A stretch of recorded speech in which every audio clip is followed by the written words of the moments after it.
Welcome back, my friends, to the Predictive Playbook. I'm your host, John Ryan, and I have Adam Trigger, as always, on Tuesday mornings here live, 10 a.m. Eastern Standard Time. And before we get into anything, I want to really encourage you guys to get over to SportsMemo.com right after the show, or do it during the show, because you can get 7 days of Adam Trigger's all-access subscription for just $49 using the promo code you see at the bottom of the screen, which is, it's coming up here, for just $49 using the promo code Adam49. Okay, so Adam49 at the checkout. The link right there, sm.buzz/TFS, will take you right to his profile page. I don't hear any excuses that you didn't go do it. I promise you'll be glad that you did. You'll get excellent research, excellent insight, and hopefully it'll come out being a profit. But he's not going to lose every play either. That's not going to happen. Welcome to the show, Adam. Thanks for having me, John. Looking forward to chatting as always. And yeah, head over to my page. I'll have a lot of baseball over the next 7 days. And I'll just be honest. I had a little bit of a down first half of the baseball season for like the first time in a while. And I always say this: when you're buying plays, you want to put yourself in the best position to win. I love being able to go out and market a streak, but I also think that you want to try to buy low when you can. I've hit back-to-back now in MLB. I fully expect to have a big second half. I think it's going to be a good run over the next couple months in baseball, but we'll see. Let's take a quick glance at baseball right now. Last week, on every one of the shows that I hosted, we did talk about the Cincinnati Reds and a few other teams, but specifically the Reds as a team that was flying under the radar. And despite losing all 3 games to Milwaukee and now falling behind by 7 games in the National League Central, I think now more than ever is the time to take some pizza money and put it on the Reds. You still feel the same way after getting swept? Well, yeah. I haven't totally changed my tune on them. I still think the Reds are a very capable team, and they're probably going to be in the mix here in the wild card race. But there's no question this weekend certainly hurt. To lose 4 straight, Milwaukee, to lose to Milwaukee, and now having lost 4 straight last night, blowing, I don't know that they blew that game, but they lost it in extras. It was certainly a game they could have won. They've certainly made life difficult for themselves as far as the division is concerned. But they're only 6 games back for the wild card. There's still a lot of baseball to play. We're only in the middle of July, so plenty of time left. So yeah, I would kind of agree with you. I don't think one series is going to start the second half is going to completely have me just off the Reds. That being said, they probably made life much more difficult for them in the division with what happened over the weekend. Yeah, no question. And I want to talk about the Phillies, too, because now we have Jacob deGrom on the IL, which we talked about Friday afternoon at Manny's Irish Pub Show. And, Tony Finn and Rob Vino nailed that there's rarely a season that deGrom does not go down in the second half for at least a week, 2 weeks, sometimes longer. Mm-hmm. And almost like Nostradamus-like discussion, lo and behold, it happens. And, unfortunately, it happens. I don't wish injury on anybody. But we also talked about Wheeler of the Phillies being a great pizza bet money. When I say pizza bet, guys, it means like $10, $15. Depending on where you live, pizzas are different prices, but certainly not more than $25 on these types of bets. But Wheeler now could pull off the upset and win the Cy Young, depending on how long deGrom's out. And I'm believing more and more in this Phillies offense. They are the hottest team in the National League. And it almost sounds like I'm saying that in error, because you would never associate the Phillies or any team from the National League East being the single hottest team in National League right now. But they have 2 games against the Yankees coming up, so it doesn't get any easier. It doesn't get any easier for the Yankees either, who are really, despite doing okay against Boston, they have 4 more games coming up against Boston right after they finished the 2-game set with the Phillies. So, any thoughts on the Phillies taking control of that division? Yeah. So actually, I haven't put out a best bet yet in baseball today. I have a bunch of thoughts and sort of games I'm considering. And the Phillies today is definitely one of them. I'll start with just the Phillies in the context of potentially making the playoffs. I definitely think this team can make the playoffs. I definitely think they can win the NL East. How ironic would it be if Wheeler ends up beating out DeGrom for the Cy Young, of course. How about it? Former Met right there. But yeah, the Phillies, Aaron Nola comes back tonight. He's pitching, and the Yankees swing and miss a ton. Aaron Nola gets more swings and misses on his curveball than like anyone in the last decade, or like it's something crazy. Like his swing and miss rate on his curveball is like historically good for like the modern era. Like Clayton Kershaw good. Yeah, exactly. So, he's coming off of a bit of I think he had COVID maybe. I think he was coming off like missing a start to COVID or something like that. But he's bad. So anyway, he's pitching tonight. And like you said, I know the Yankees played well over the weekend. I actually cashed for them on Sunday Night Baseball. And I still think, like, we've been having this conversation for months. Like, I still think the Yankees are capable of probably more than they've shown to this point in the season. But they're still missing a couple guys, and I think this could be a good spot for the Phillies. I've always liked Aaron Nola. I mean, he's always been like a play-on pitcher for me. And then just to go back to, the NL East, in my opinion, it's a 2-team race right now. I think I said this last week when we were talking second half futures that I thought the Braves would kind of bow out. Like there was no way that they could compete with the number of injuries they currently have. And I still feel that way, even though they're 4.5 games back coming into play today. It feels like an insurmountable 4.5 back to me. It feels like a 4.5 back that's going to become 6 or 7.5, 8.5 in the near future. I think the Phillies are they're 7-3 in their last 10. They're certainly trending in the right direction right now. And the Mets, they're not. I mean, they're still a good team, but with you take DeGrom out, and they haven't played very good on. They've been poor on the road. We talked about it last week as well. The Phillies had a slight negative run differential. The Mets run differential is only +9 on the whole year, and think about how that might decline. With losing one of the best, arguably the best starter in baseball, for sure the time being. So yeah, I think the Phillies would be the way to go here. I have a feeling that they're going to leapfrog the Mets sooner than later in the NL East standings. I mean, they're only 2.5 back right now. And yeah, they would be a team I'd look to play on sort of going forward.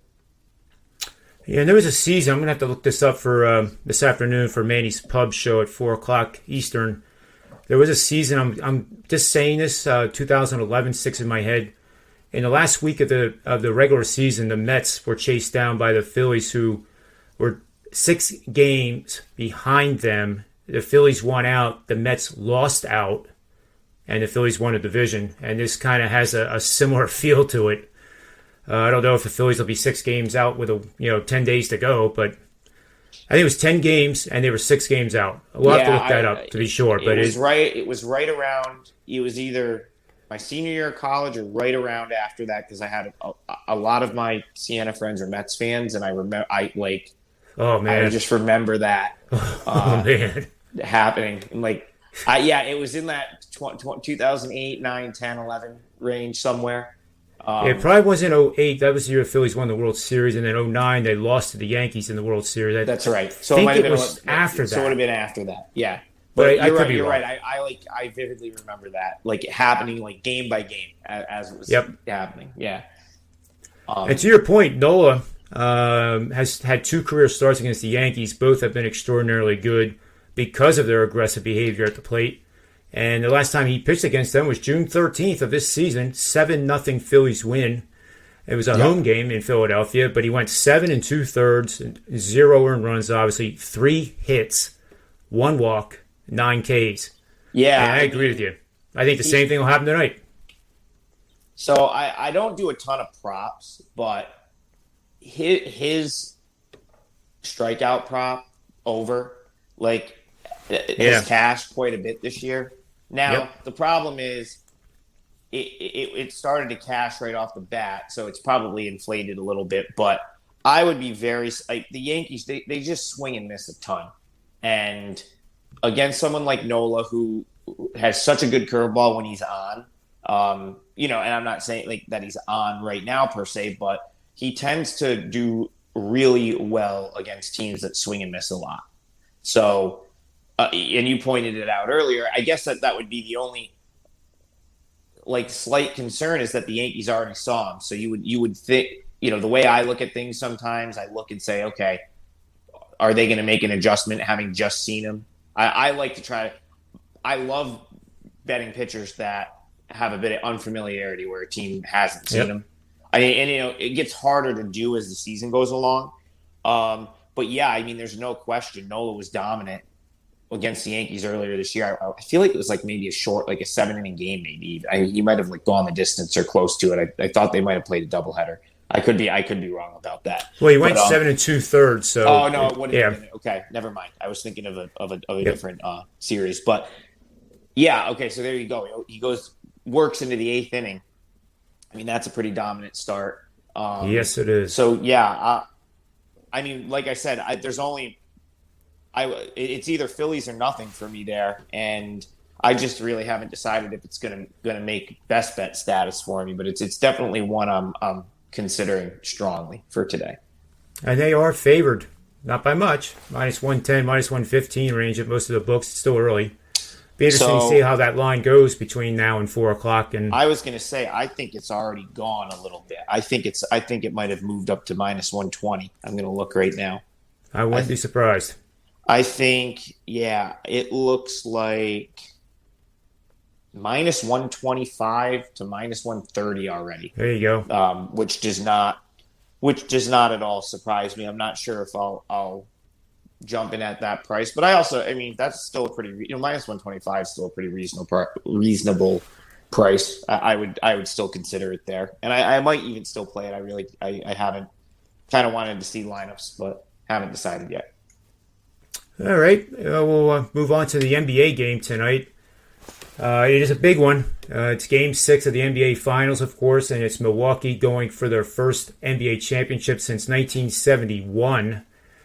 And Phoenix is going to have their hands full in a very, very noisy arena with, those fans have all day to prepare and be ready to cheer their team on to victory. And I'm going to start with this total because I know you have some thoughts on the side. So let's pull up this little gem here. So this is the setup for this system that supports my model. So this is actually a 4-unit play that you're getting here. It's not going to be released on the SportsMemo site because it's not fair to people to pay for something when they can get it free here, right? So the road team has lost 3 straight games in the series. And this was actually hard to write, so I'm going to make sure you all understand it. The road team won the first 2 games of the series. So of the same series, sorry. So that doesn't overlap any other previous series.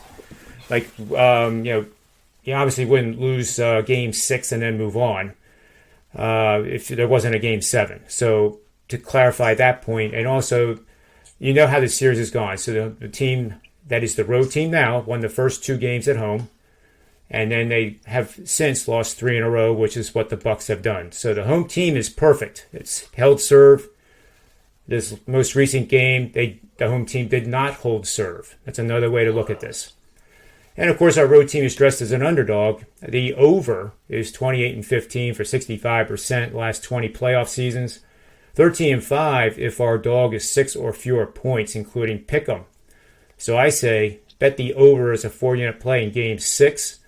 And don't forget, it's hard for me to forget, but I know a lot of people look at Milwaukee and still don't realize that they were the fastest paced team in the NBA during the regular season. So if Phoenix wants to play fast, the Bucks will oblige. There's no question about it. But segueing our way into the side selection now, Adam, the biggest concern I have for the Suns is Drew Holiday. Drew Holiday has made Chris Paul's life borderline nightmare. Now, Chris Paul only had one turnover in Game 5, which was nothing short of miraculous. But Holiday sure made him work, and it affected his offensive play, offensive scoring. So, with that said, how in the world... Oh, by the way, the Suns are 10-4 in the playoffs when Chris Paul had a game of 2 or fewer turnovers. Just another little nugget there. Not trying to set you up to take the Suns. Just saying that is the situation. But how do you see the Suns being able to free Paul up? You know, if they bring Ayton out there, then he's away from the basket to set a screen. Milwaukee's showing that they can flip back and forth defenders almost like magic very quickly after they run screens. And that's the adjustment that Coach Bud made. And I guess my question to you, and maybe there is no answer, but the question is, how does the Suns adjust so that they can win this game? So, John, my answer is they don't. The only way I could play this is Bucks, and I'll just go. I've talked about it on this show and every other show I've been on, and if you follow my plays, you will know that. So I bet the Bucks in Game 3, Game 4, and Game 5. So I'm 3-0 in the NBA Finals already. And it doesn't. Last year I think I made one NBA Finals bet the whole series. I sat out Game 1 and Game 2 in this series, but as soon as Milwaukee went down 2-0, and I saw the way they lost Game 2, where they dominated points in the paint, and they lost by the Suns basically going 20 for 40 from 3.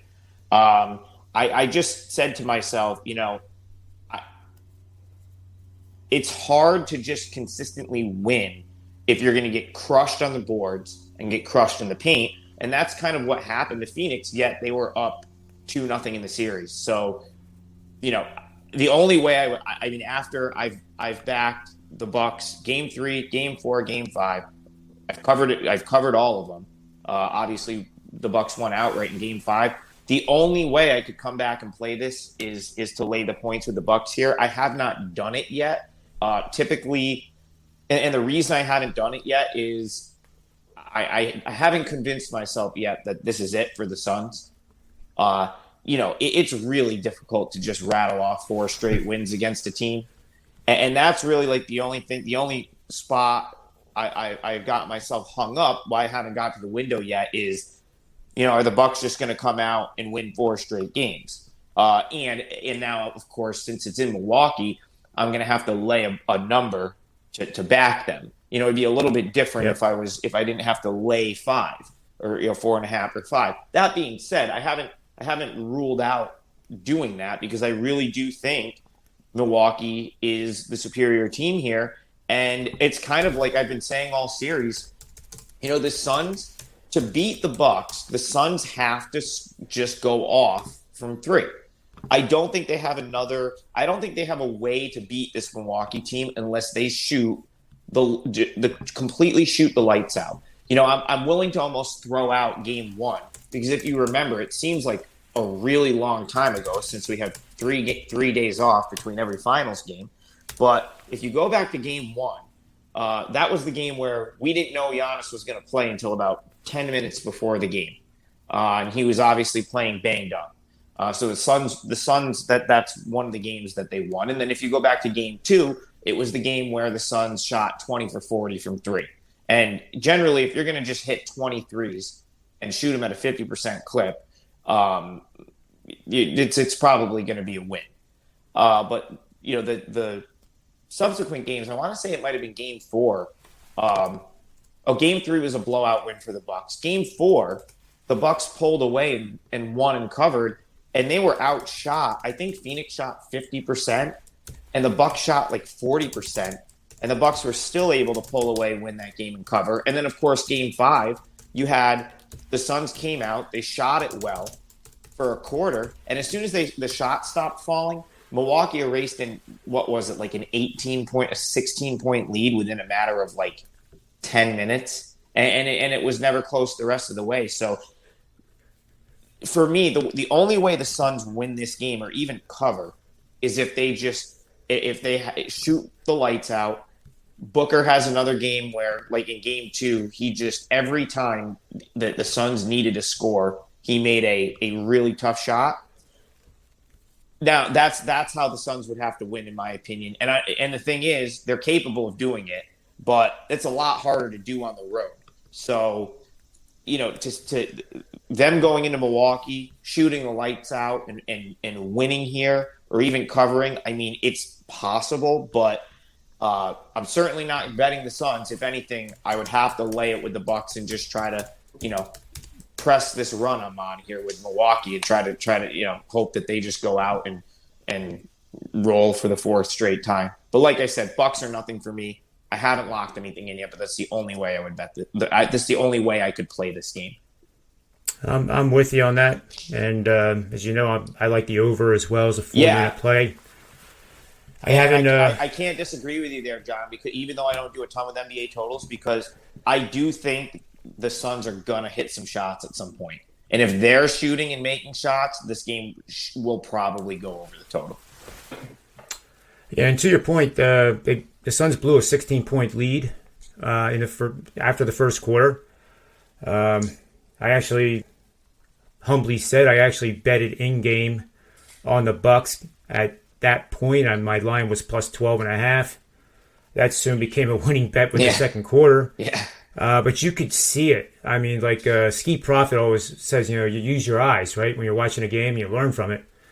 And it was pretty clear, at least in my opinion, that Phoenix was shooting lights out. And 88, I think they shot 78% in the first quarter. Yeah, it was like the same number from 3. I think it was 80%, and then someone missed like a half-court shot at the buzzer or something, which is just insane. So, that could have only went one way.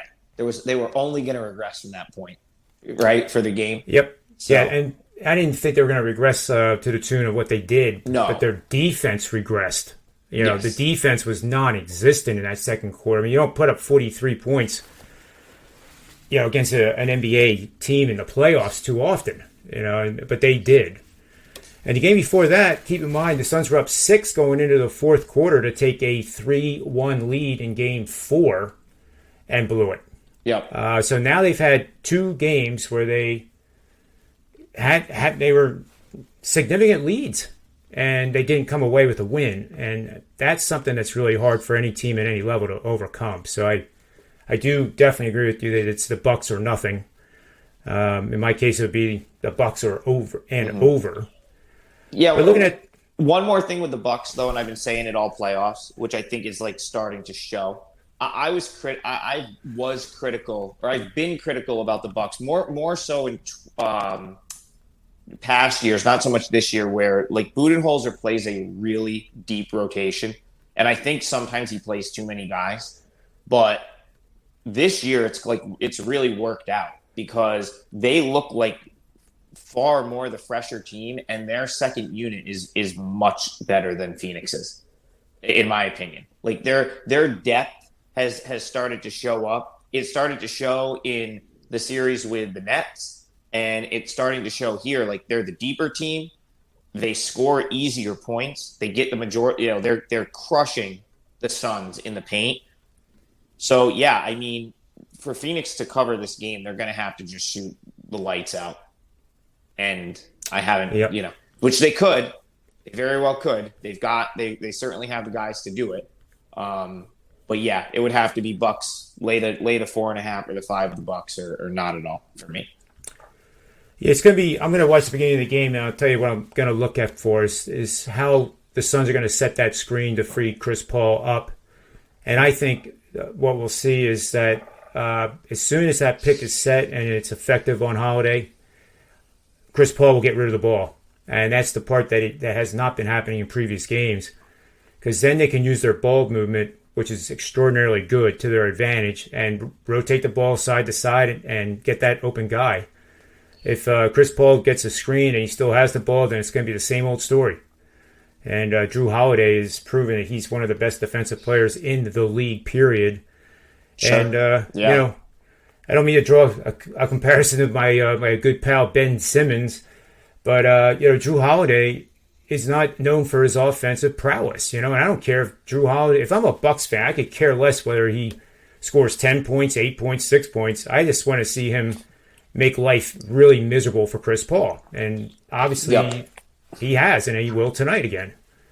So on player props, before I let you go, do you see anything? I can start us off here. So I've been riding Chris Middleton the last two games. The last two games he was 31.5, 29.5. Now he's 38.5 plus 100, and I still like the over on that.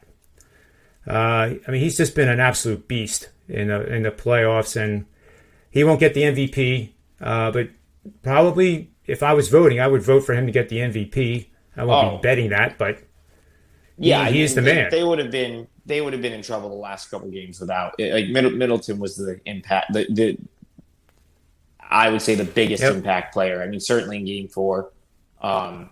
He's been great. I don't do a ton with props. I do have one that kind of segues off of what you were just talking about that I thought was a little bit low, and it may have moved, but I saw like Drew Holiday's, I think it was rebounds, was only like 4.5. It might be up to like 5.5, but it seems to me like he should accumulate at least 6 rebounds at some point in this game. Just how hard he plays and how many minutes he plays. That doesn't seem like that difficult to go over. That was one that kind of jumped out to me on a quick look. I really don't do a ton with player props, but that was just one that came to mind. I definitely like that one, and I always, for whatever reason, I have a love affair with triple doubles. They actually don't have that listed yet, but they will later today. I'm sure we'll be talking about it at 4:00. Which I believe you'll be attending Manny's Irish Pub this afternoon. Is that right? I can stop by. All right, that would be cool. It's always optional for Manny's Irish Pub. I'd be more firm on what I'm going to do for the day at that point. So yeah, I will pop in, and I'll probably have plays locked in by 4:00. So yeah, that sounds good. And then we can talk more about this NBA game with Tony Finn and Rob Vino and Tony Mejia. All three are from Wager Talk, so we combine forces of the two stables, as I like to say. But Adam, really appreciate your time here.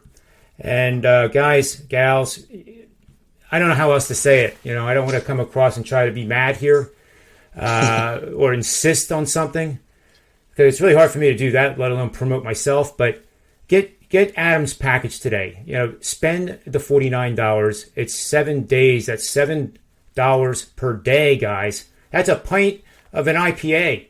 If you're worried about budget, then don't drink one of the 3 that you usually have every day. Do something like that, because then you got it paid.